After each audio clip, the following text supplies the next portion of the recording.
is used which are much higher.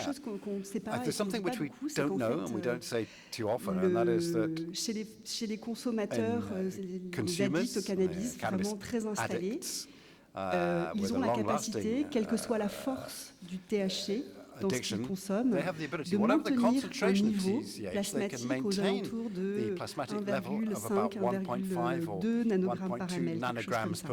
Ils ont cette capacité, visiblement, en tout cas il y a quelques études qui ont été réalisées, de maintenir ces seuils-là et de fumer, d'adapter vraiment leur consommation, et c'en est d'ailleurs assez perturbant. Donc nous ne pensons pas que le fait d'avoir des produits de différentes concentrations va avoir un impact sur l'efficacité du produit.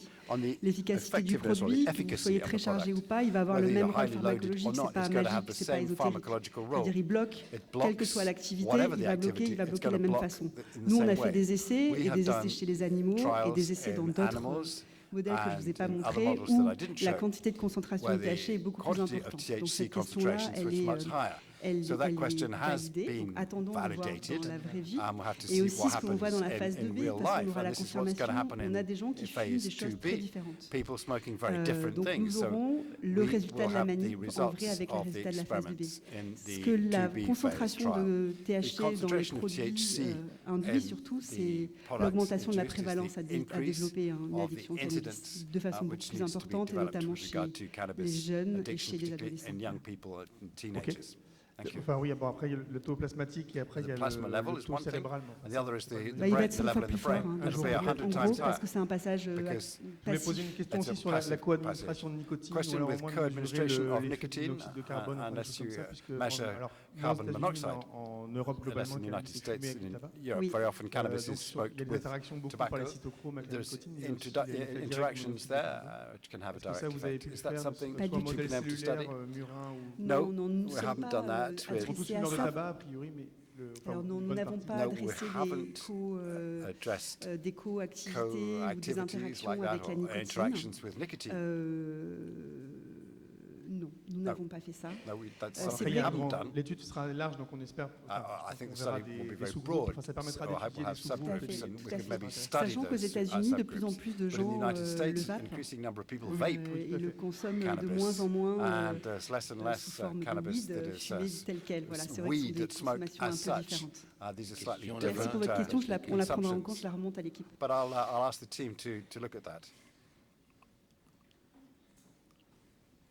Bonjour, Chanel Obadia, je suis médecin addictologue à Paris.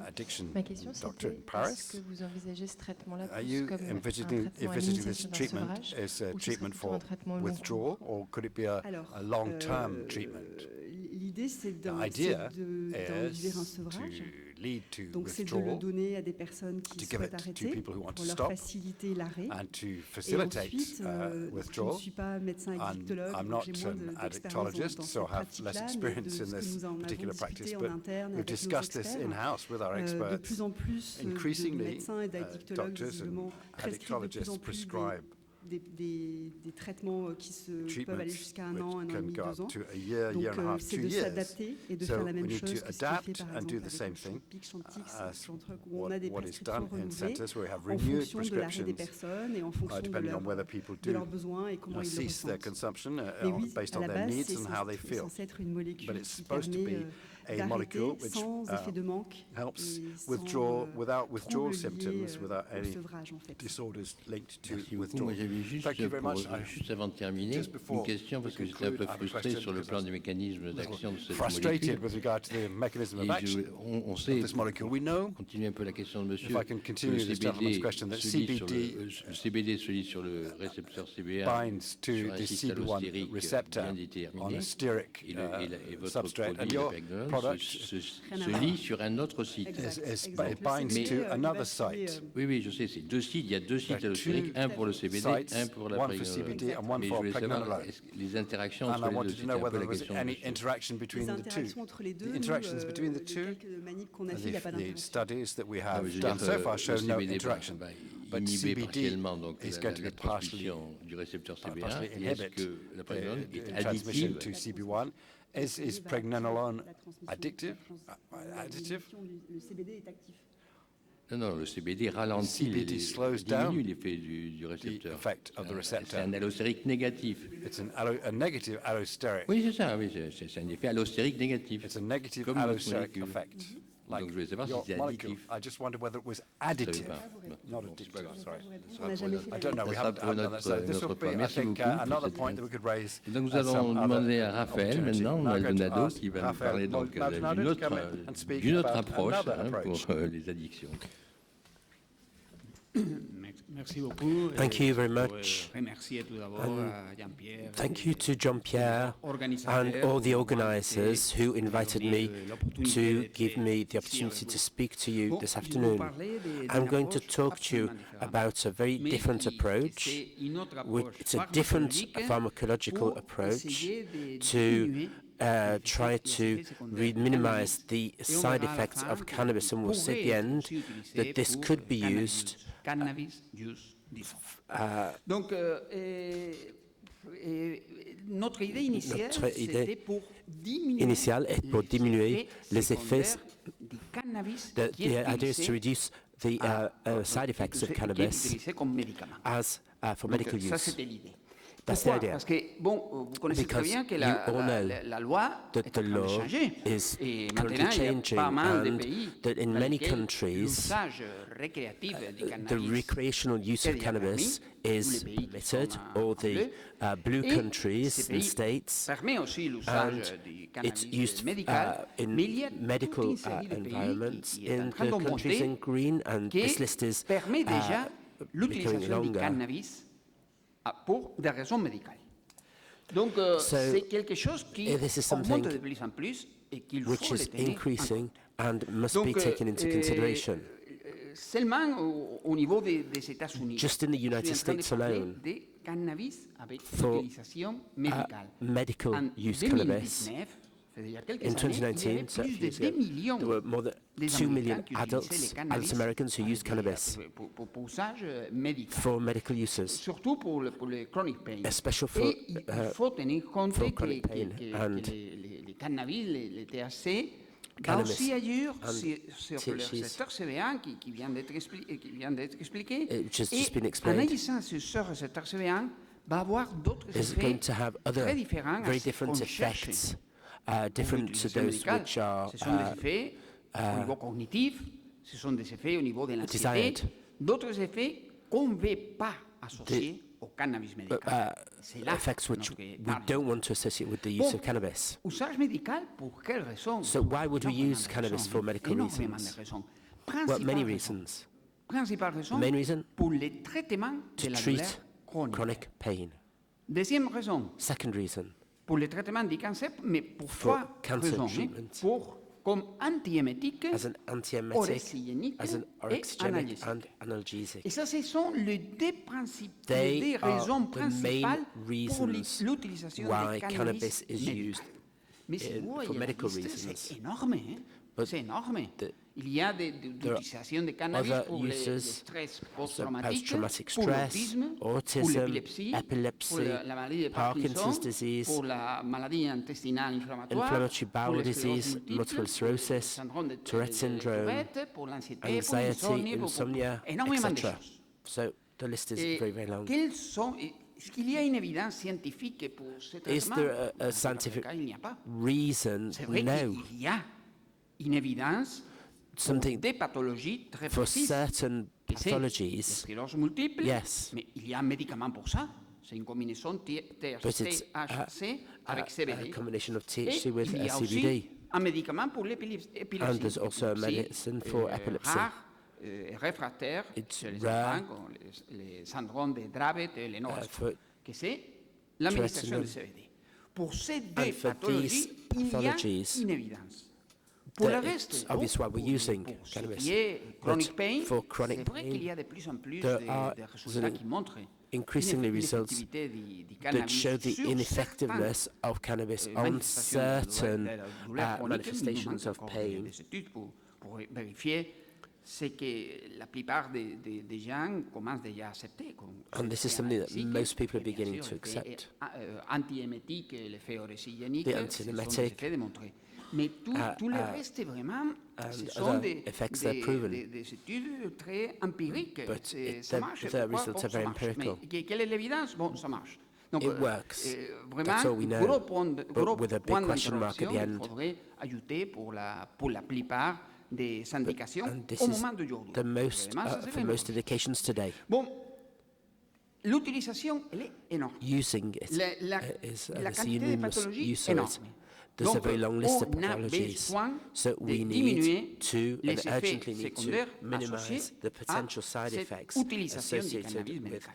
medical use of Bien sûr, cannabis. ça pourrait être aussi pour l'utilisation récréationnelle du cannabis. This could also be C'est for pour cela recreational qu'on use a of cannabis as une well.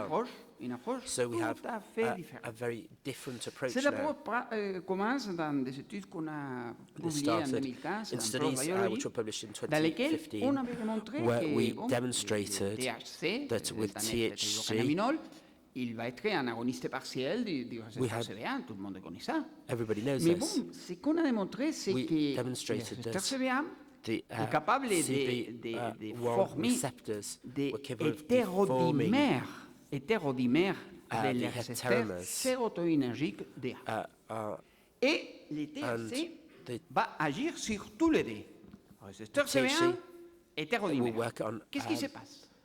Ce qui CB1 va se and passer, c'est que heteromer's. quand le CB1 With the va CB1 activer les récepteurs, et activates quand le the, THC va activer les THC, récepteurs CB1, CB1 va induire certaines réponses receptors. qui nous intéressent beaucoup, It, comme par exemple produces l'analgésie. certain effects, Par contre, such as quand il va the activer analgesia. l'hétérodimère, les deux, ce dimère qui est formé pour tous les D, CB1, sérotonergique DA, CB1 on va avoir des effets qui sont plutôt provides, reliés aux effets secondaires.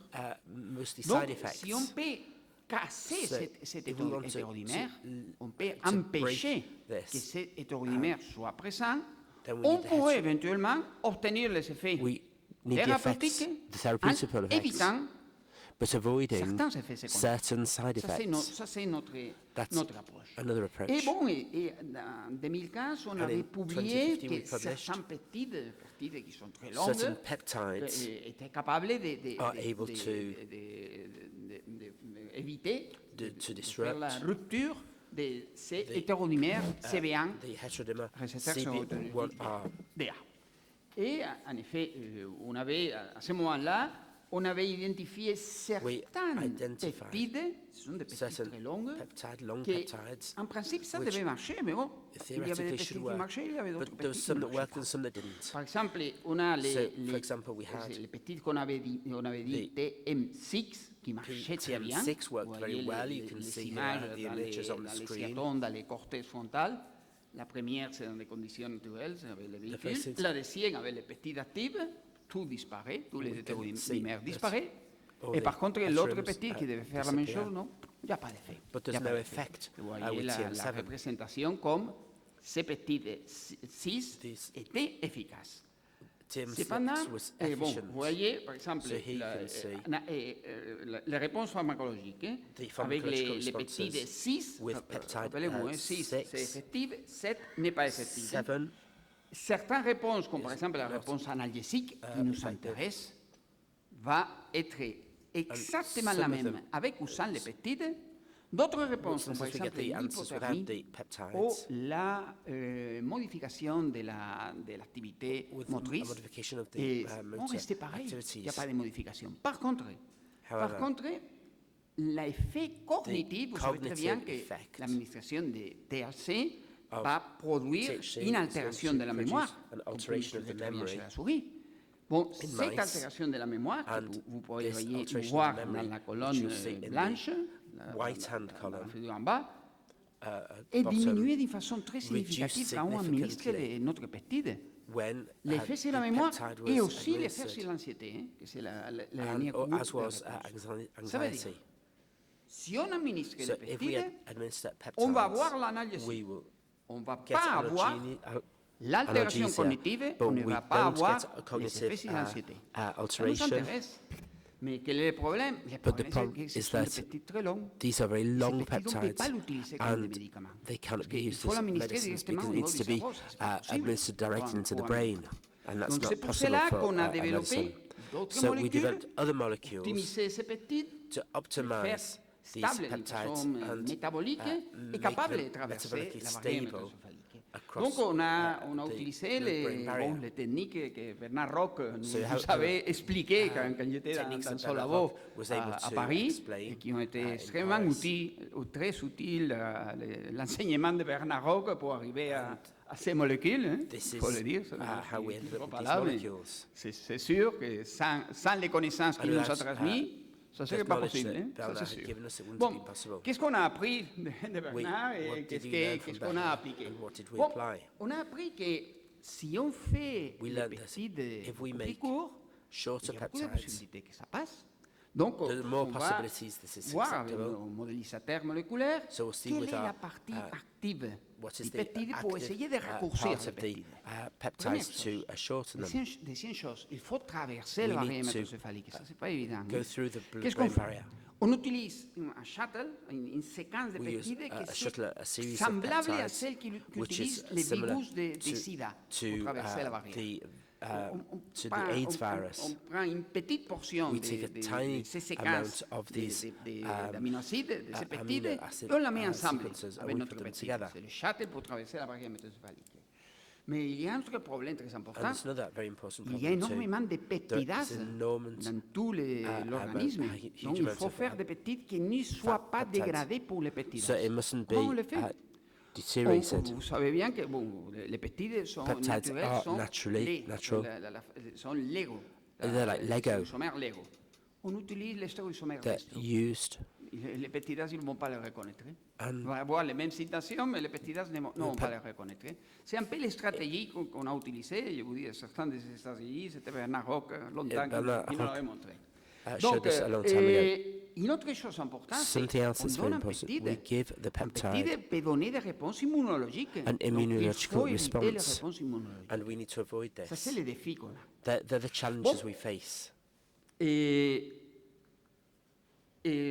Donc, on a utilisé les deux peptides qui étaient actifs, le TM5 et le TM6, qui n'étaient pas possibles de donner, c'est extrêmement long, étaient dégradés par les peptidases. On l'a raccourci, on l'a modifié pour que les peptidases ne marchent pas, et on a mis les shuttles pour qu'ils traversent la barrière hématocéphalique. Et on a eu les peptides H et les peptides J. Donc, tous les deux, quand on fait des études in vitro, quand on fait les études in vitro, je n'ai pas dit les noms de toute la partie des modélisations, c'est Leonardo Pardo qui l'a fait, toute la partie de santé chimique, David Andreu, et toute la partie de in vitro, c'est Vicente Casado et Stéphanie. Et donc, in vitro, ce qu'ils ont démontré, c'est que tous les peptides sont capables de faire la rupture des hétérodimères. Tous les deux étaient capables de traverser la barrière hématocéphalique. Donc, en principe, tous les deux devaient marcher. Non, il y a un qui marche, l'autre qui ne marche pas. Pourquoi? On sait que c'est les peptides H qui marchent. Et c'est les peptides qu'on a choisis. Ça, c'est quelque chose qui est bien, qui en marche et l'autre qui ne marche pas. Ça, c'est très bien, mais on a celui-là. Celui-là qu'on l'a appelé DRT-017, et c'est les peptides qu'on va essayer de développer. Je vous présente quelques résultats. Tout d'abord, les résultats de Vicente Casado et Stéphanie Moreno, in vitro. Vous voyez à gauche les anciens peptides, TM5 à TM6, de la façon qu'ils vont rompre, ils vont faire la rupture des hétérodimères. Exactement la même rupture est faite par les peptides H et les peptides J. Par contre, in vivo, seulement les bandes de peptides, le DRT-017, c'est le seul qui a marché. Vous voyez, ça c'est administration intraveineuse. Donc, on traverse la barrière hématocéphalique et on est résistant aux peptidases, parce qu'on l'a administré par voie intraveineuse. Et par voie intraveineuse, vous voyez dans la figure droite haut, que la réponse analgésique de DRC reste semblable, n'est pas modifiée. Et l'altération de la mémoire, vous voyez l'altération de la mémoire en bas, troisième colonne. Vous voyez comment ça diminue. C'est l'altération de la mémoire qui fait le THC. Bon, cette altération de la mémoire va disparaître si on fait l'administration intraveineuse de notre peptide. Ça veut dire qu'on a un peptide qui traverse la barrière hématocéphalique et qui est résistant aux peptides et qui par voie intraveineuse est capable de maintenir l'effet analgésique du THC et éviter l'altération cognitive. Voie intraveineuse, ça ne va pas marcher pour le développement. Vous comprenez? Vous imaginez l'administration intraveineuse pour minimiser les effets secondaires du cannabis? Moi, je ne l'imagine pas. Donc, on a essayé de passer à la voie orale. Et voie orale, il faut démontrer qu'administrer les peptides par voie orale est capable de maintenir l'analgésie et prévenir l'altération sur la mémoire. Vous le démontrez. Ici, vous voyez 3 différentes doses. Avant, on avait utilisé 20 mg kg, maintenant on a utilisé des 5, 10 et 20 mg kg. Et vous voyez comment ça, la réponse analgésique reste semblable. Par contre, l'altération cognitive va disparaître avec tous les 3 doses. Donc, avec ces résultats, on montre qu'à différentes doses, des doses plus faibles que celles qu'on avait utilisées par voie IV, on essaie toujours de minimiser les doses. Par voie orale, notre peptide est capable de maintenir la réponse analgésique des THC et éviter l'altération cognitive. Et la réponse immunogénique, si jamais il y a une réponse immunogénique, ça ne va pas marcher, parce qu'il va produire des anticorps contre les médicaments, entre guillemets, contre les peptides. Donc, ça ne nous intéresse pas. Donc, on a fait un protocole classique, une administration répétée de notre peptide et après une administration une autre fois le jour 15. C'est l'administration classique qui est faite pour étudier l'immunogénicité de n'importe quelle molécule. Et on a un groupe dans lequel est notre peptide et l'autre on associe notre peptide à une protéine qui est immunogénique. Et on voit la réponse que normalement le jour 9, il n'y a pas de réponse, mais le jour 19, il y a déjà une réponse immunogénique. Vous voyez la colonne rose, que c'est l'association de la protéine et notre peptide. Qu'est-ce qui se passe quand on administre notre peptide tout seul? C'est la colonne verte. Cette colonne verte, vous voyez, il n'y a pas du tout de réponse immunogénique. Donc, on a rempli les conditions qu'on avait besoin.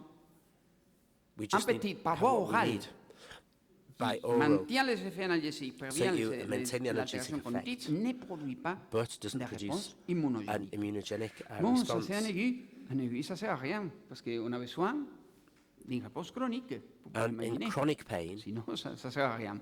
Donc, pour étudier la réponse chronique, qu'est-ce qu'on a fait? Des études classiques. Pardon. Et je crois que vous avez mis la présentation qui n'était pas la bonne. Hein? Parce que c'est l'autre présentation qu'il fallait mettre. Donc, on a utilisé un protocole classique qu'on va voir dans la prochaine. Et dans laquelle on a induit une douleur neuropathique. Dans ce cas-là, on a fait une altération au niveau du nerf sciatique. On a produit une douleur chronique qu'on verra tout à l'heure. Et on a fait l'administration chronique de notre peptide. Et on a évalué, dans cette administration chronique, voilà. On a évalué tout d'abord, on a fait l'administration des doses, on essaie toujours de diminuer les doses. On a commencé avec 20, maintenant on utilise 2,5, 5 et 10. Pour induire l'analgésie avec le THC, on utilise toujours 10 mg kg de THC. Et pour induire l'altération cognitive, on utilise toujours 3 mg kg. Donc on va étudier l'analgésie. Dans ce cas-là, on va étudier l'allodynie, que c'est très important, et l'hyperalgie. Hyperalgie, allodynie mécanique et hyperalgie thermique. Et on va étudier aussi, ça on va l'étudier pendant tous les traitements chroniques, et la réponse cognitive, on va l'étudier au début de l'administration du THC et aussi à la fin, pour voir si en chronique, c'est protection de l'altération cognitive, elle est maintenue. On a aussi étudié les effets secondaires, comme par exemple des modifications au niveau de l'activité locomotrice, que je ne vais pas montrer parce que les résultats c'était bon, il n'y avait pas d'autres effets secondaires. Donc on y va aux résultats d'analgésie. Les résultats d'analgésie, on va toujours mesurer la patte dans laquelle on induit la douleur et la patte contralatérale, c'est la patte gauche. Pourquoi? Parce que à la patte gauche, normalement, rien ne doit se passer et rien ne se passe. On a la douleur, on voit, qui vient dans la patte droite. On fait l'administration des THC et vous voyez comment ça monte. C'est la figure de droite.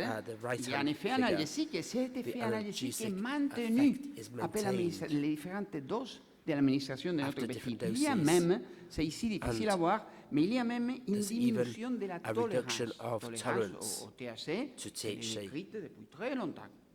Donc ici on ne le voit pas très bien, mais regardez dans la lodynie mécanique.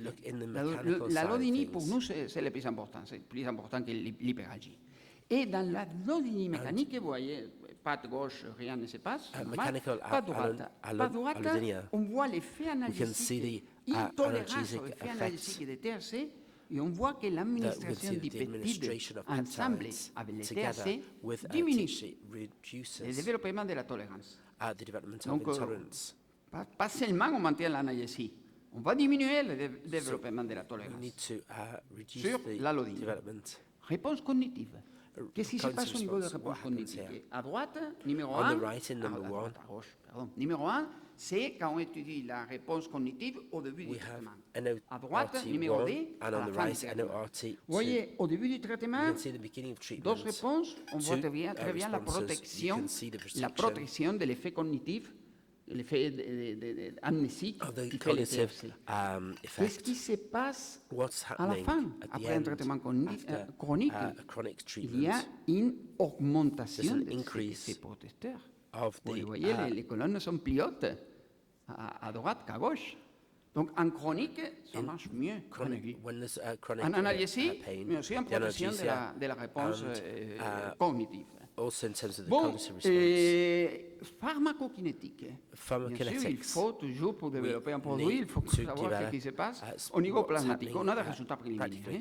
Mais les résultats préliminaires, on peut voir qu'il y a en bleu et en rouge et rose. Il y a certains niveaux plasmatiques, mais ce qui est le plus intéressant, c'est que très vite, on a des niveaux assez élevé au niveau du cerveau. Donc ça passe très bien la barrière. Bien sûr, ce sont des études préliminaires. On ne voit pas tellement la dose réponse, mais on voit que ça passe très bien et ça passe à des concentrations très importantes au niveau du cerveau. Et la dernière chose que je voulais vous raconter, c'est qu'on a aussi étudié ces produits pour cannabis use disorder. Pourquoi? Parce qu'il semblait que cannabis use disorder, au contraire, ça fait 10 ans, maintenant c'est les targets qui semblent qui intéressent le plus. Donc on a étudié pour cannabis use disorder. Et donc pour cela, on a utilisé un protocole d'auto-administration chez la souris. Bien sûr, la souris ne va pas s'auto-administrer THC. Pourquoi? Parce que c'est une indemnité très longue, c'est un agoniste partiel. Pour plusieurs raisons, la souris ne va pas s'administrer les THC. Donc ce qu'on utilise, c'est un agoniste complet, un agoniste full agoniste, que c'est le WIN 55-212. C'est le même qu'on a utilisé pour les produits d'Aelis. Et donc, tout d'abord, on lui donne une dose, nous-mêmes une dose de WIN, pour que l'animal, parce que la première administration d'un cannabinoïde chez la souris n'est pas renforçant, c'est plutôt aversif. Donc on le fait dans sa boîte, une administration préalable, et on le met dans la boîte de Skinner. Boîte de Skinner dans laquelle l'animal va donner, va pousser les active level, active nose poke, et va recevoir une administration intraveineuse de l'agoniste cannabinoïde. Et donc, ce qu'on a fait, parce qu'il y a une auto-administration, c'est très intéressant, mais ce qui est plus intéressant, ça serait dans un modèle de cannabis use disorder. Donc, on a utilisé les résultats qu'on vient d'être montrés de Pier Vincenzo PIAZZA. Et donc, en utilisant les modèles des modèles de drug addiction chez la souris. Et donc, ce qu'on a fait en utilisant les mêmes paramètres que Pier Vincenzo, on a fait, mais c'est un peu adapté, parce que ça, c'est essayer de développer un modèle de cannabis use disorder chez la souris. Là, c'était cocaine addiction chez la souris. Donc, qu'est-ce qu'on a fait? On a tout d'abord entraîné la souris dans la boîte d'auto-administration avec une raison fixe 1. Ça veut dire l'animal pousse une fois, la dose de l'agoniste cannabinoïde. Après, on passe à FR2. L'animal doit pousser deux fois pour recevoir une dose de l'agoniste. Et une fois que l'animal a appris qu'il administrait d'une façon, poussé d'une façon répétée, il va recevoir d'une façon répétée l'agoniste cannabinoïde, on va étudier le développement de l'addiction. Donc, on a utilisé les mêmes critères que Pierre avait utilisés, que c'était la persistance pour répondre. Comment on étudie la persistance pour répondre? Chaque session a une durée d'à peu près 2 heures. 55 minutes dans laquelle il y a une lumière qui indique que l'animal peut pousser pour avoir la récompense, mais ensuite 15 minutes que la lumière ne va pas être présente, indiquant que l'animal peut faire n'importe quoi qu'il ne va pas recevoir de la récompense. Et ensuite 55 minutes actives encore. Donc, un animal qui a une persistance pour la réponse, pendant la période de 15 minutes que la lumière n'est pas allumée, il va continuer à pousser. Il ne va pas être capable de s'arrêter. C'est une façon d'étudier la persistance. Motivation, c'est la procédure classique, la raison progressive. Pour avoir la première dose de l'agoniste cannabinoïde, l'animal doit pousser une fois. Deuxième dose, 5. Troisième dose, 12 fois. Après 33 fois, il y a un moment que l'animal va arrêter de répondre. Donc on peut mesurer combien de fois l'animal va pousser pour recevoir une seule dose. Quelle est la valeur motivationnelle que l'animal va donner au cannabis? Et ensuite, compulsivité. Compulsivité, qu'est-ce qu'on fait? On a une raison fixe qu'un animal va pousser la première fois, va recevoir le cannabis, va recevoir un food shock, un choc électrique dans les pattes. Quand il pousse la deuxième fois, reçoit un deuxième choc électrique dans la patte, dans les pattes, mais va recevoir aussi le cannabis. Donc si l'animal, dans ces conditions, pousse, c'est parce que c'est compulsif. Il va avoir une punition et malgré la punition, il cherche encore pour le cannabis. C'est une façon d'étudier la compulsivité. Ce sont les 3 critères classiques des DSM-5 pour étudier, pour définir la cannabis use disorder. Donc, et on a utilisé les mêmes critères que Pierre pour classifier addict et non addict. Percentile 75. Si le percentile 75 arrive, on donne une valeur de 1. Donc, on a des souris qui vont avoir des 3 critères. Ça, ce sont les souris addictes. Ce sont les souris qui ont la maladie. Par contre, ceux qui ont 0 critères, non, ils ne vont pas développer la maladie. Donc, c'est un modèle d'étudier si on arrive, avec un traitement, on va diminuer ou pas chez la souris l'addiction au cannabis use disorder. Et donc, dans ces modèles, on peut aussi étudier des réponses associées au craving. Le craving, c'est aussi défini par les DSM-5.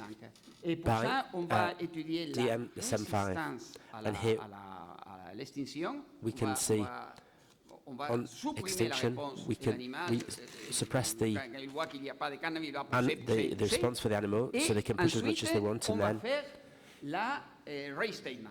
L'animal va s'auto-administrer encore si on lui montre des stimulus associés au cannabis. Et on peut aussi étudier des traits phénotypiques associés à l'addiction, con l'impulsivité. Traits of addiction, like phenotypic traits. For 10 seconds, it won't get a response. So it's a way to study the animal's impulsiveness. For 10 seconds, nothing happens. Bon, quels sont les résultats? résultats, here are on the peut voir results. que tout d'abord sur Firstly, for self-administration des cannabinoïdes, of on peut voir cannabinoids que toutes les doses, 10 mg kg et 20 mg kg, for both 10 and 20 l'autonomisation des milligram doses per kilo doses. Ce qui est curieux, c'est que la dose What's de 10 curious mg is kg that semblait même un peu plus effective. Mais bon, tous les deux sont effectifs. Sur They're all effective. l'impulsivité, In terms of le résultat était impulsiveness, très impressionnant, parce que it's il y a impressive une suppression because de there's a l'impulsivité. suppression of Et ça, pour nous, ça, c'est très impulsiveness. intéressant. And this is very Parce que interesting because l'impulsivité induite par la recherche du cannabis the result apparemment induced disparaît by avec cannabis cette composition. disappears. Et les critères d'addiction. And the Pour les critères d'addiction, addiction criteria, résistance et persistance de réponse, motivation et compulsivité. motivation Nous avons une and diminution de tous les trois, surtout de la motivation. Et si on fait les classements if we look at the classification of vous voyez addict and non-addict, dans des conditions normales, c'est très difficile de mettre it's very une difficult. addiction au cannabis chez la souris. 11% des We have souris seulement 11% vont être of addicts. mice Mais only will be les addicted, souris qui ont reçu but the le mice traitement avec les which peptides, received the peptide aucun treatment est devenu addict. Donc, become il just y a as addicted. une effectivité So there's an dans notre modèle d'addiction an au effectiveness of cannabis. Donc, avec this ces other model for résultats, on a cannabis. fait un So pré-IND we à la did a pre-IND et la FDA nous a response, répondu and the le FDA 20 janvier de cette année. in Et nous a January dit, we agree answered, that cannabis we use agreed disorder that cannabis is a use disorder is a suitable target for treatment. with DRT-017. C'est obviamente, It's obviously, c'est un pré-IND, donc c'est tout à fait préliminaire, mais this is c'est, preliminary, but, disons, une lumière but verte it's, pour étudier it is light at les the end of effets the de ces tunnel molécules to study the effect of these Donc, molecules. maintenant, qu'est-ce qu'on va faire? So what we'll have to do now, Vous avez déjà fait. Donc, les classiques, tous les ADME in vitro. we have the in vitro ADME studies. Pour arriver chez l'homme, il faut faire tout ça. We have to go through all of this process to use it in humans. We have metabolic identification using microsomes and hepatocytes. And the genotoxicity studies need to be carried out. These must be done with 2 animal species always. And then analytical studies to assess the safety pharmacological battery. There are old methods that need improving. Genotoxicity and repeated genotoxicity tests. This is in order to get an IND for humans. On est dans le schéma. Donc, vous voyez, c'est un mécanisme so you can see this is very different with the cognitive alterations par l'hétérodimère. by Et donc, notre produit, ce qu'on va faire, c'est faire la rupture de l'hétérodimère. we need to disrupt this heterometer, DRT-017, which has metabolic stability and is able to cross the blood-brain barrier and can be administered orally. And this will avoid cognitive alteration and to alterate the tolerance. So this is what we're looking for, and also it's working.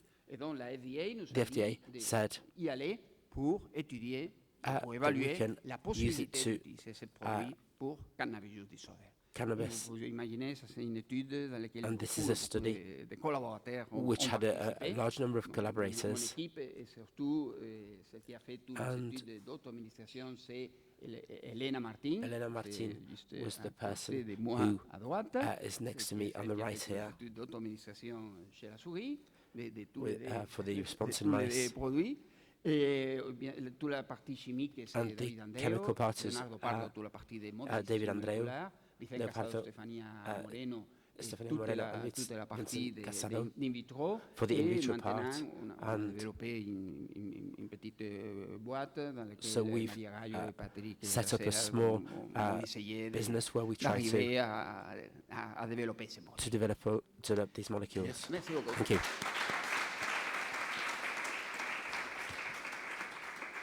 Merci Raphaël. Alors, Thank you, Raphael. Terminé, j'ai When essayé de you mettre quelques finished, adjectifs I pour tried caractériser to ta put some présentation. adjectives to characterize your presentation. Habité, I would présentation say habitée.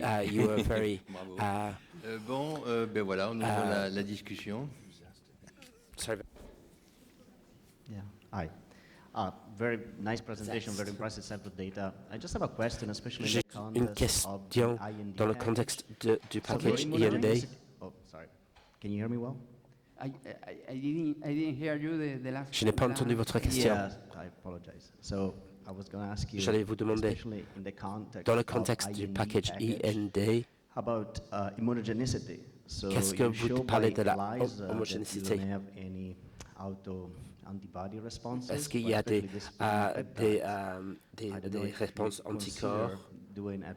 Est-ce que vous allez faire une analyse des cellules peptides dans le cerveau pour montrer l'immunogénicité? For the moment, well, for us, the most important in terms of immunogenicity Pour nous, la is plus importante chose, c'est la possibilité de développer des anticorps qui peuvent être présents au niveau périphéral. Nous ne pensons pas que la réponse centrale, la réponse systémique qu'on ne devrait pas observer avec toute peptide. La caractéristique d'une peptide est de travailler seul et le corps ne peut pas l'identifier avec toute autre peptide. Ça, la caractéristique d'être très court, d'être avec des anticorps. Because we have this zero of immunogenicity at the nous avons cette immunogénicité au niveau central. We haven't tested for the moment. We don't have the idea to evaluate. Nous n'avons pas eu l'idée pour le moment de l'évaluer au niveau central.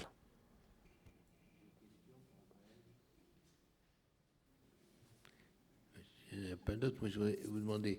Te demander, est-ce que tu peux nous rappeler quelle est la différence de signalisation entre le récepteur CB1 seul ou associé au récepteur 5HT2? Quelle est la différence de la signalisation? La signalisation va être prédominante dans le cas des récepteurs CB1 tout seul, c'est la signalisation par l'amylase cyclase. La signalisation dans le cas de l'association avec les récepteurs sérotoninergiques va être phosphore. D'accord. J'ai encore une autre question éventuellement. Donc, le produit que tu envisages pour les effets secondaires for side effects of medical cannabis, tu envisages de donner ce produit systématiquement avec le cannabis médical ou do you want to provide this systematically with medical cannabis or only if certain individuals experience problems? Our idea changed because once we've consulted with the FDA said for cannabis use disorder, to administer it along with medical cannabis to avoid side effects. So not the same as in the case of recreational use. It's qui rapporte les utilisateurs du cannabis avec des femmes médicaux et aussi les altérations cognitives. And this also provides gives cognitive alterations. Voilà, tout d'un coup, deux autres questions. Oui, là il y en a une.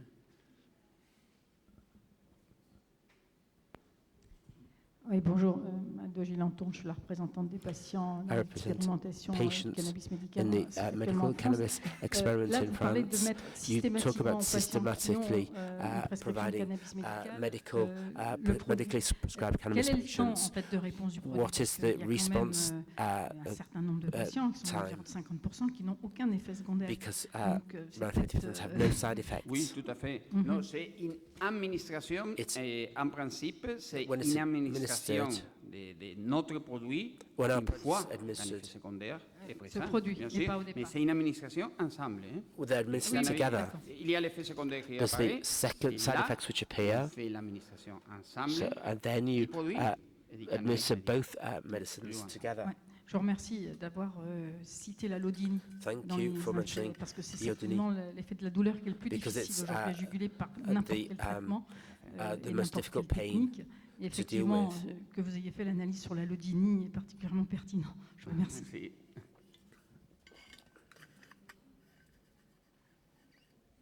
Ok, merci professeur. Dr Achomonique, enseignant-chercheur à l'université Félix Houphouët-Boigny, à l'UFR Criminologie. Est-ce que administrer votre produit peut sous-entendre que on peut légaliser tranquillement that we can la consommation du legalize cannabis? the consumption of cannabis? Ça n'a rien à voir. L'effet de minimiser un effet secondaire, minimizing ça n'a side rien effects à has voir nothing to do avec l'effet de légaliser with ou pas legalizing un or produit. not Si vous a regardez, product. il y a If you des look at effets it, there are qu'on effects, observe. side effects Le observed. premier effet, The c'est first diminuer is to les reduce effets secondaires associés, mais the la deuxième réponse, associated c'est side diminuer effects. la consommation et le développement d'une addiction à cannabis. But we want Donc, the ultimate aim is to notre reduce addiction. idée initiale, que c'était celle qu'on a That's the discuté, initial donner idea.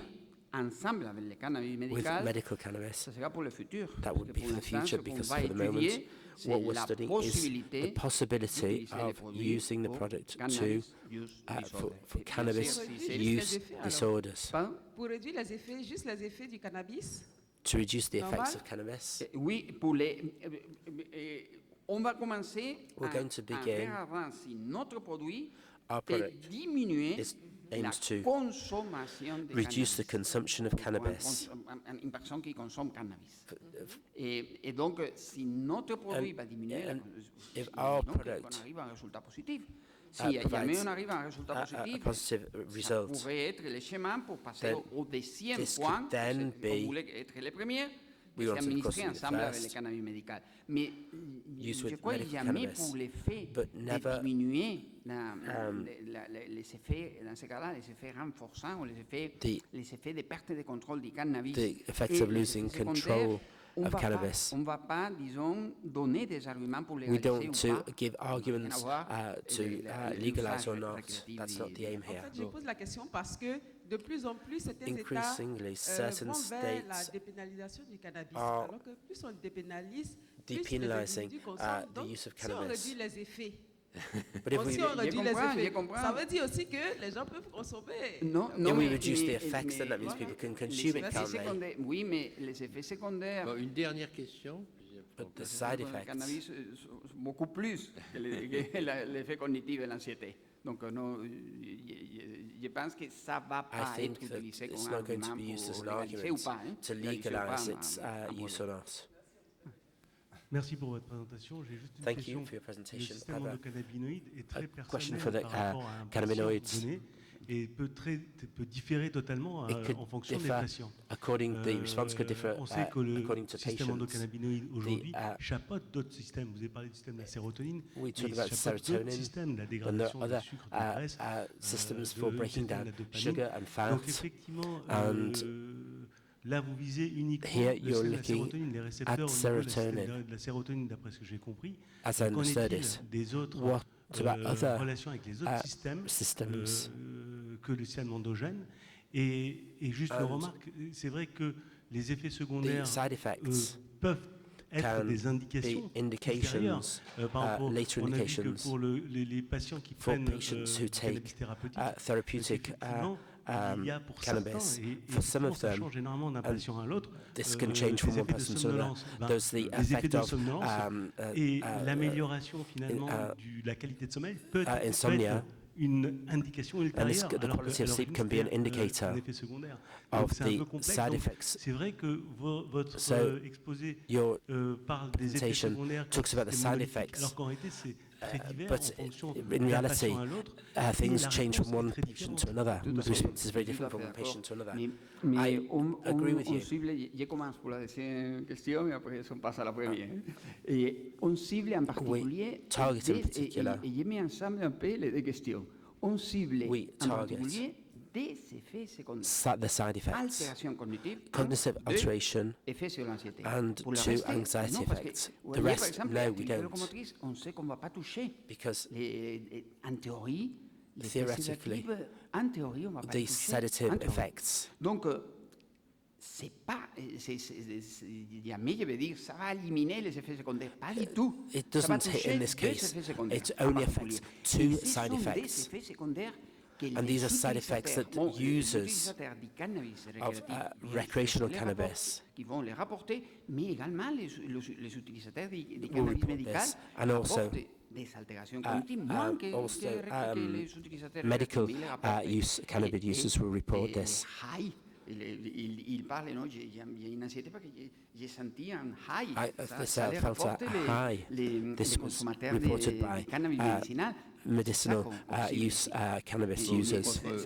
Et la première question, And the first question, non, on va toucher tout simplement we just simply want to pas look at l'intégration CB1, sérotonine, non.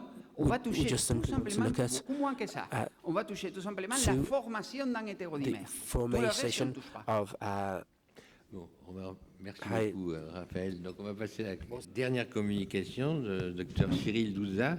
Now I'm going to introduce Dr. Cyril D'SOUZA, who's going to be talking to us about the endocannabinoid system and targeting the system to reduce or blunt cannabis use. Thank you for the organizers for Merci aux organisateurs de m'avoir invité à ce bel atelier.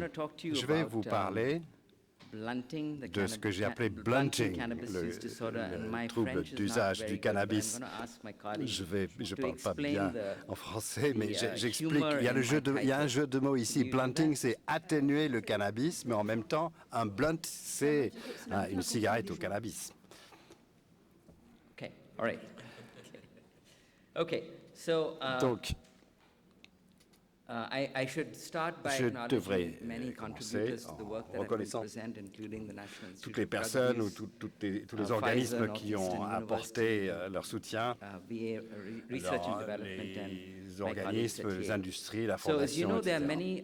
Comme vous savez, il y a beaucoup d'approches qui ont été testées, les cibles de traitement pour le sevrage du cannabis, réduire le craving, les rechutes chez ceux qui s'abstiennent. Et puis, il y a des changements biologiques.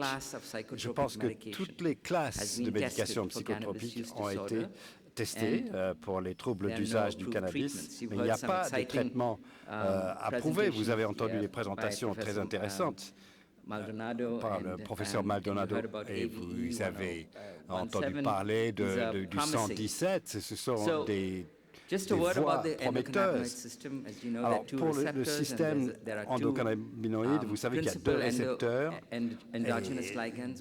2 ligands endogènes, ariandamide, après le mot sanskrit qui veut dire le bonheur, anand, et le 2AG.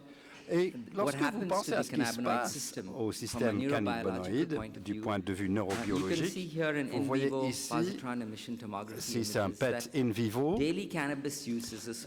l'usage quotidien de cannabis est associé à une diminution de 15% de réceptivité de CB1. On l'a montré souvent chez les animaux, mais ici ça a été montré chez l'homme. Il y a eu également des études qui ont montré qu'il y a une réduction dans la liaison du ligand au FAAH, c'est-à-dire l'hydrolase des amides d'acide gras, montrée par le groupe à Montréal, une réduction de 14 à 20%. Donc, qu'est-ce que c'est que les hydrolases des amines d'acide gras, les F2AH? On pense qu'avec l'exposition chronique au cannabis, il y a une disponibilité réduite de CB1, de réceptivité à CB1R, et des niveaux de réduction de niveau d'anandamide. On sait que l'anandamide est dégradé par l'hydrolase des amines d'acide gras, et beaucoup de laboratoires ont développé des inhibiteurs de ces FAAH, de ces hydrolases des amines d'acide gras. Donc, les avantages des inhibiteurs de FAH, c'est qu'ils ne sont pas associés au sevrage, à la tolérance et la dépendance, ne semblent pas produire des effets psychoactifs, n'augmentent pas la récompense, n'ont pas d'interaction négative avec le THC, comme montré dans les études sur les animaux. Donc, il y a beaucoup d'avantages à l'utilisation des inhibiteurs de FAH dans le traitement du trouble d'usage de cannabis. Ceci m'amène à ce médicament PF 044 57 945 qui a été développé par Pfizer initialement pour le traitement de la douleur associée à l'ostéoarthrite. Ça a échoué dans ces essais, mais ils ont récolté beaucoup de données de sécurité qui m'ont permis d'étudier cela pour le traitement des troubles d'usage du cannabis. Cela bloque la plupart de nos FAH dans des études PET in vivo. À droite, vous voyez, à 4 mg, le médicament bloque plus de 90% de la liaison du traceur PET. Donc, je vais vous présenter deux études, les résultats de deux études. Dans la première étude, l'hypothèse, c'était que cet inhibiteur allait atténuer le sevrage du cannabis et atténuer également l'usage du cannabis. Donc, la conception de l'étude, c'est qu'il y avait une ligne de base où on a collecté les informations sur l'usage du cannabis. Ensuite, une étude avec traitement pendant 4 semaines et ensuite un suivi de 8 semaines. La partie ligne de base, c'était en ambulatoire. Ensuite, ils ont été hospitalisés pendant 5 jours et ensuite, ils ont été libérés pendant les 23 jours qui restaient. Et ensuite, le suivi a été fait également en ambulatoire. Alors, pourquoi on les a hospitalisés?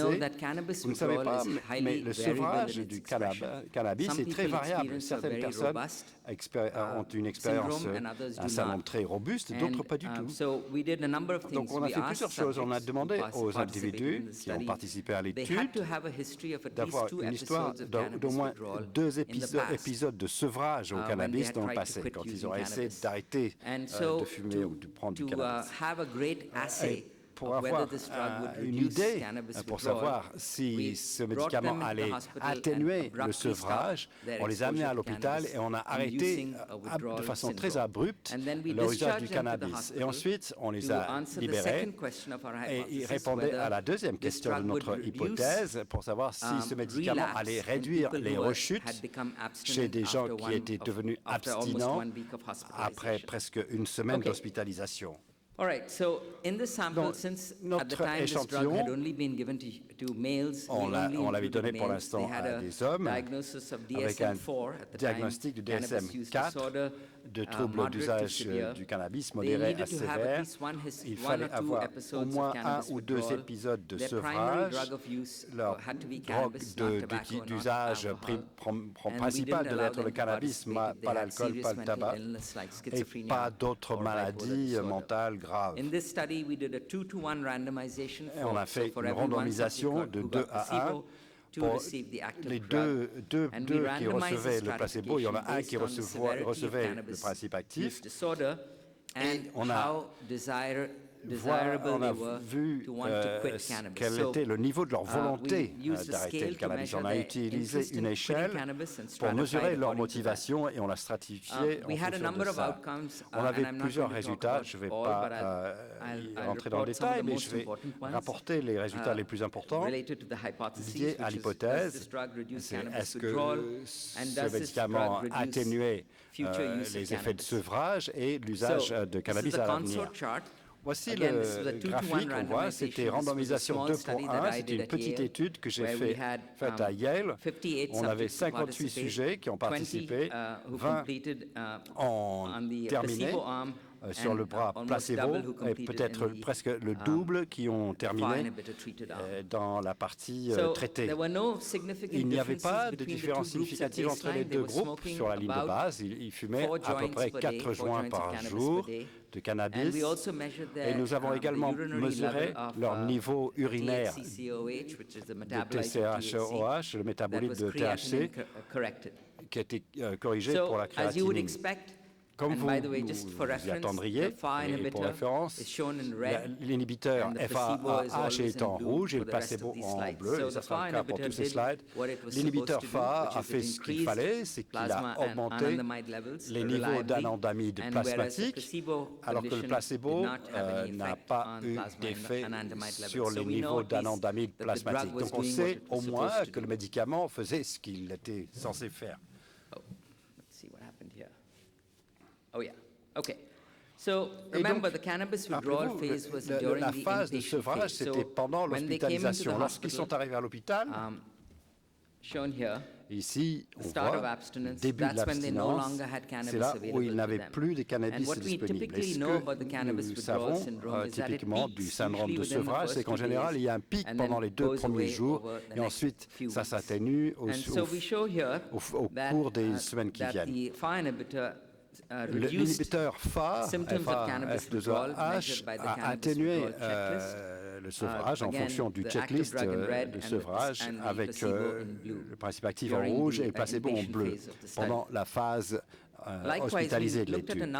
On a regardé d'autres états d'humeur qui sont associés au sevrage. Les gens deviennent irritables, anxieux, déprimés pendant la phase de sevrage. Et ici aussi, on a montré qu'il y avait une réduction statistiquement significative des symptômes comme la dépression, comme l'anxiété, l'irritabilité pendant la phase hospitalisée aiguë, où on s'attendrait à ce que les gens soient au pic de leurs effets de sevrage.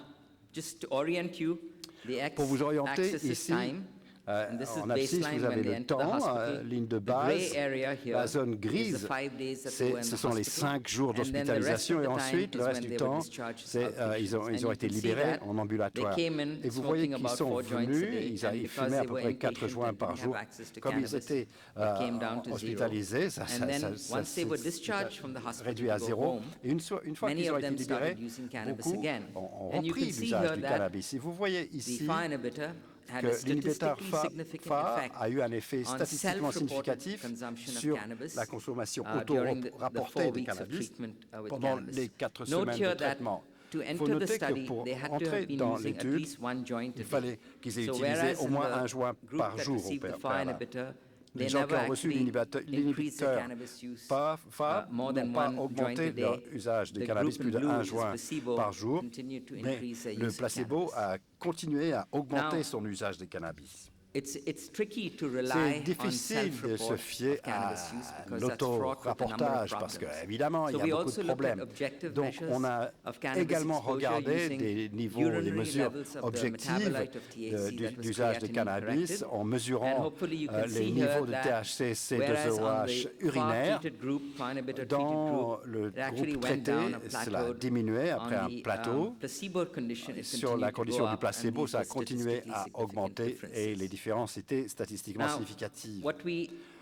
Ce que nous avons également fait, on n'a pas anticipé cela, c'est que nous avons collecté des polysomnographies. Comme vous le savez, une des raisons pour lesquelles, lorsque les gens essaient de se sevrer au cannabis, ils rechutent, c'est parce qu'ils ont du mal à dormir. Et il y a des anomalies du sommeil, de l'architecture du sommeil rapportées dans les usages de cannabis et pendant le sevrage. Et à notre surprise, on a trouvé que l'inhibiteur FA restaurait du sommeil de niveau 3. C'est le type de sommeil qu'il faut avoir pour qu'on se sente reposé dans le matin. C'est le sommeil le plus profond. Et là, il y avait une différence statistiquement différente entre le groupe traité par FA et le groupe placebo. Okay. In terms of En adverse termes events, again, keep in d'effets mind that secondaires, the 2-to-1 gardez à randomization, l'esprit qu'il y and avait these are the randomisation numbers 2 pour 1. and Ici, ce percentages. sont les There were nombres no et les statistically pourcentages. Il n'y avait significant pas de differences différence statistiquement between those significative in the far-treated entre group ceux and qui étaient placebo dans le groupe treated traité group, par suggesting that F2AH this et drug, les at least autres at 4 sur weeks, is placebo. fairly well À 4 tolerated at semaines, these cela doses. suggère que le médicament est bien toléré au Okay, dosage just concerné. to summarize the results Pour of the résumer les first study, résultats which de was an cette inpatient première study, étude, the drug increased plasma and anandamide levels. le It médicament reduced a augmenté cannabis les withdrawal niveaux de symptoms and ECB feeling states plasmatique, associated with réduit les withdrawal. symptômes de It also sevrage. reduced Cela a self-reported réduit consumption la of cannabis consommation de cannabis and also, the auto-rapporté urinary et également metabolite of les cannabis. taux And we urinaires du found that métabolite. the drug On a also trouvé reduced également que disruptions le in médicament stage a diminué sleep that is known les to occur ruptures de in sommeil de cannabis niveau withdrawal, and the 3 drug was qu'on well voit dans le tolerated sevrage et le and médicament safe. était bien One toléré important point for et you il y to avait keep in mind de as la I present you sécurité. the results of the Et next studies. c'est In this important study, lorsque je vais rapporter les patients were not résultats de required to l'étude want to suivante. quit cannabis.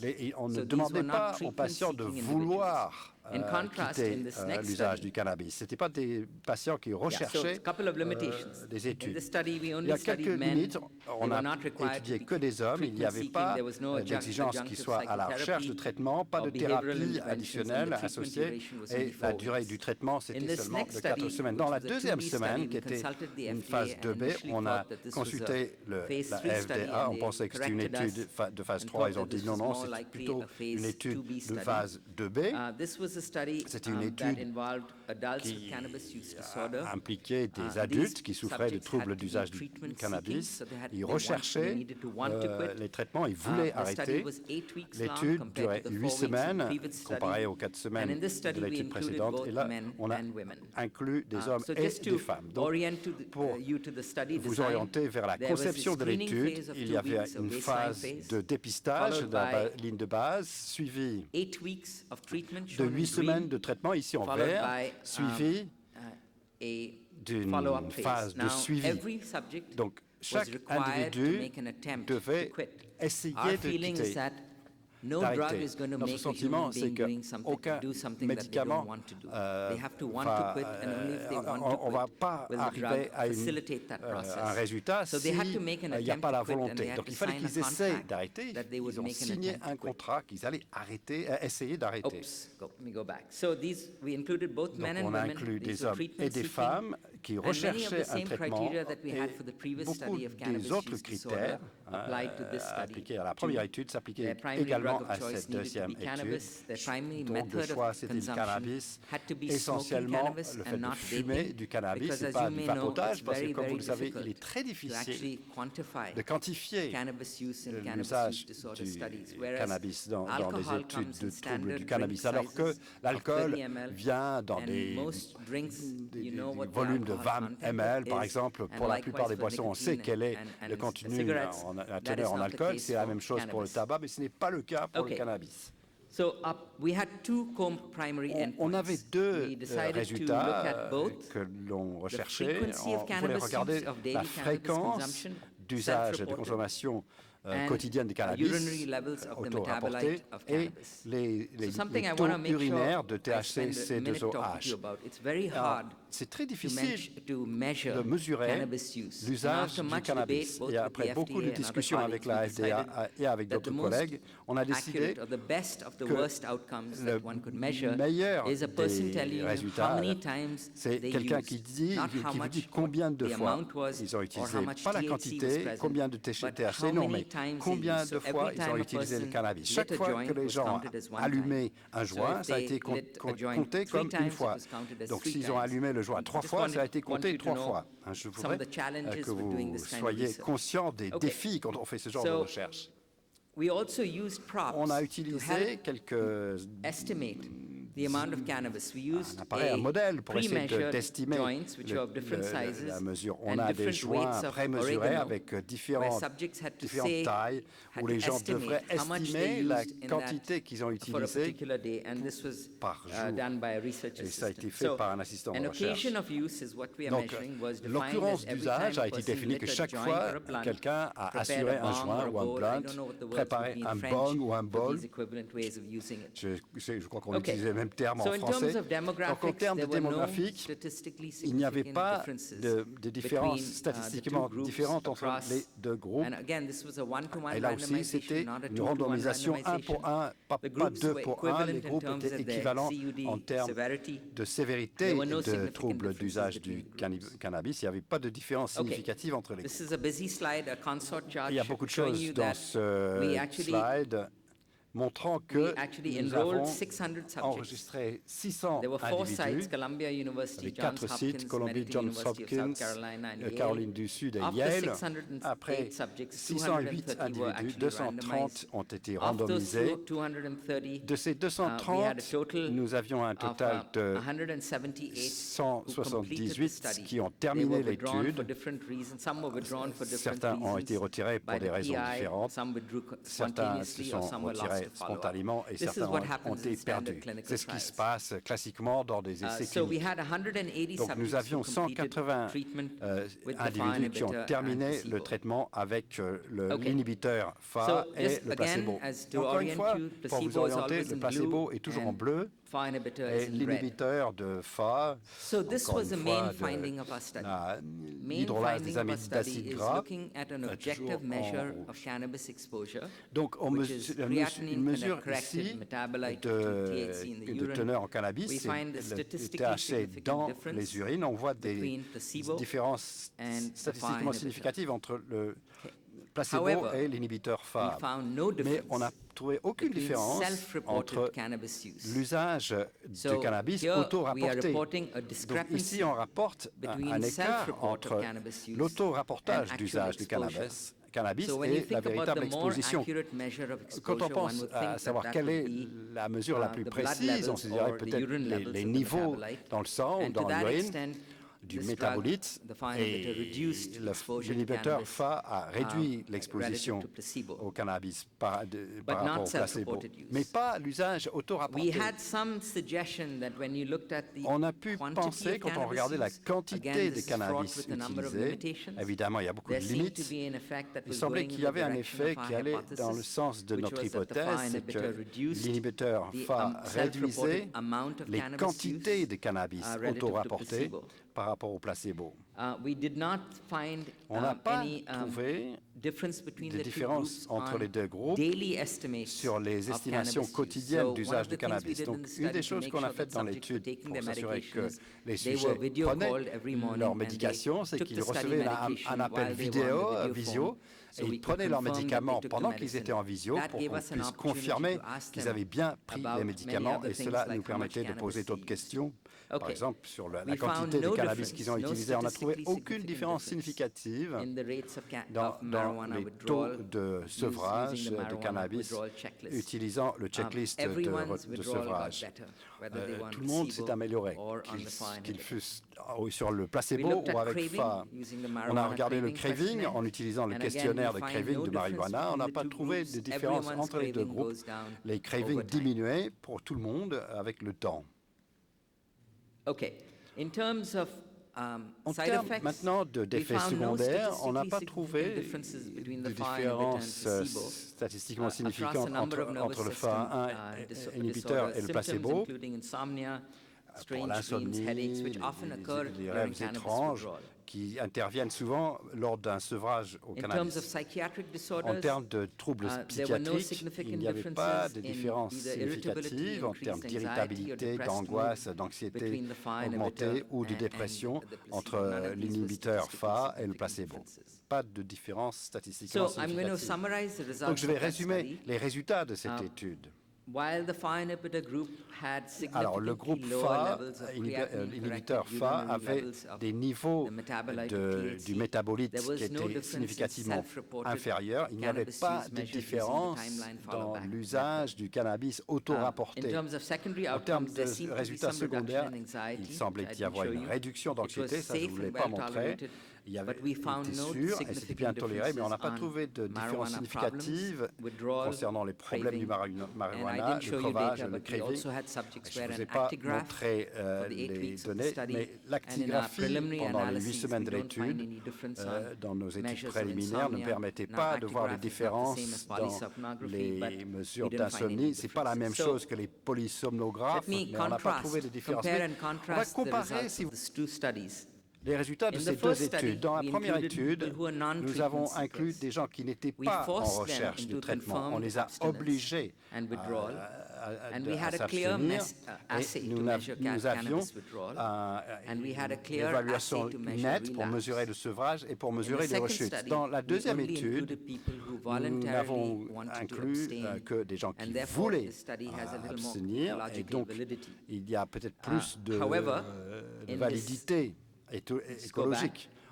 Cependant, dans notre première étude, on a pu montrer une réduction du sevrage et des mesures, des auto-rapportages d'usage du cannabis. On n'a pas pu démontrer une diminution d'usage du cannabis auto-rapporté dans cette deuxième étude. Je vais arrêter maintenant et je vais prendre des questions si nous avons le temps de le faire. Merci de votre attention. Cyril, y a-t-il des questions pour Cyril? Je devrais dire qu'il est actuellement 4h20. Je ne sais pas quelle en est la signification. Quelle est la signification du fait qu'il est 4h20? Pour ceux qui ne viennent pas des États-Unis, 4h20, c'est dans la journée, c'est le 20 avril à 4h20, les gens sortent fumer du cannabis dans la rue aux États-Unis. Qu'est-ce qu'on sait sur l'inhibiteur FA, sur les effets subjectifs du cannabis ou du THC? Est-ce qu'on a le sentiment que ça peut augmenter les effets subjectifs? Est-ce que ça pourrait être cohérent avec le fait qu'ils utilisaient moins? Oui, c'est une très bonne question. Nous n'avions pas l'occasion de rechercher ça de façon systématique, mais c'est quelque chose que nous aimerions faire en rappelant les individus pour leur demander si maintenant ils avaient observé des différences. Peut-être qu'ils ont un meilleur résultat pour le cannabis qu'ils achètent à la suite de cette expérience. D'autres questions?